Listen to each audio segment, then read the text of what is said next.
శ్రీమతి నమః. ఈరోజు ఈ వీడియోలో మనం ఎలా కంట్రోల్లో ఉండాలి అనేది శ్రీమతి అరవింద గారు చెప్తున్నారు. అంతేకాకుండా చెడు అలవాట్లకి లోనైతే దాని నుంచి ఎలా బయటపడాలి, చర్మ వ్యాధుల నుంచి ఎలా బయటపడాలి అనేది అరవింద్ గారు చెప్తున్నారు. ఒకసారి చూసి ఆవిడ చెప్పినట్లుగా చేసుకోండి. ఇప్పుడు మనం జలముద్ర గురించి తెలుసుకుందాము.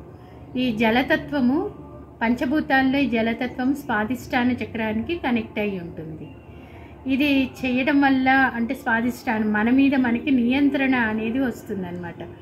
అంటే ఏదైనా దేనికైనా అడిక్ట్ అయి ఉంటే, అంటే డ్రగ్స్కి కానీ లేకపోతే డ్రింకింగ్ ఇలాంటి వాటికి కనుక అడిక్ట్ అయి ఉంటే దీన్ని రోజుకి 40 నిమిషాలు చొప్పున 41 రోజులు చేయాలి.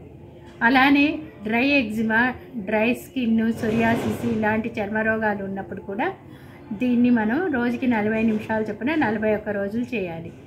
ఇది ఎప్పుడైనా చేయొచ్చు. ఫుడ్ రిస్ట్రిక్షన్స్ అంటే తిన్న తర్వాత ఇంత టైం ఉండాలి, గ్యాప్ ఉండాలి అని చెప్పి లేదు, ఎప్పుడైనా కూడా కూర్చుని చేయొచ్చు. ఇది పద్మాసనంలో కానీ, వజ్రాసనంలో కానీ, సుఖాసనంలో కానీ, లేదా మనం కింద కూర్చుని చేయలేకపోతే కుర్చీలో కూర్చుని కానీ చేయాలి. మనం వీపు నిటారుగా ఉండాలి. అలానే ఇది ఎలా అంటే ఇప్పుడు ఇది మనకి జలానికి సంబంధించిన వేలు అనమాట. ఈ చిటికెన వేలు మనం చిన్నప్పుడు స్కూల్లో యూరిన్ పాస్ చేయాలి అంటే మనం ఇది చూపెట్టేవాళ్ళం కదా. ఇలాగా అంటే మన లోపల నీళ్లు ఎక్కువైనప్పుడు బయట పాస్ చేయడానికి మనం అలా చూపిస్తాం అనమాట.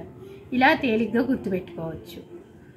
ఇది ఎలా చేస్తారంటే ఈ 2 టిప్స్ ఇట్లాగా ఆనిచ్చి ఇట్లా ఒళ్ళో ఫ్రీగా పెట్టుకుని కళ్ళు మూసుకుని నార్మల్ బ్రీతింగ్, కళ్ళు మూసుకుని ఆ బ్రీతింగ్ని అబ్జర్వ్ చేస్తూ ఉండాలి. ఇది పద్ధతి. ఇప్పుడు మీకు ఏమైనా డౌట్స్ ఉంటే కనుక కామెంట్ బాక్స్లో పెట్టగలరు. మీ డౌట్స్ క్లియర్ చేయబడతాయి.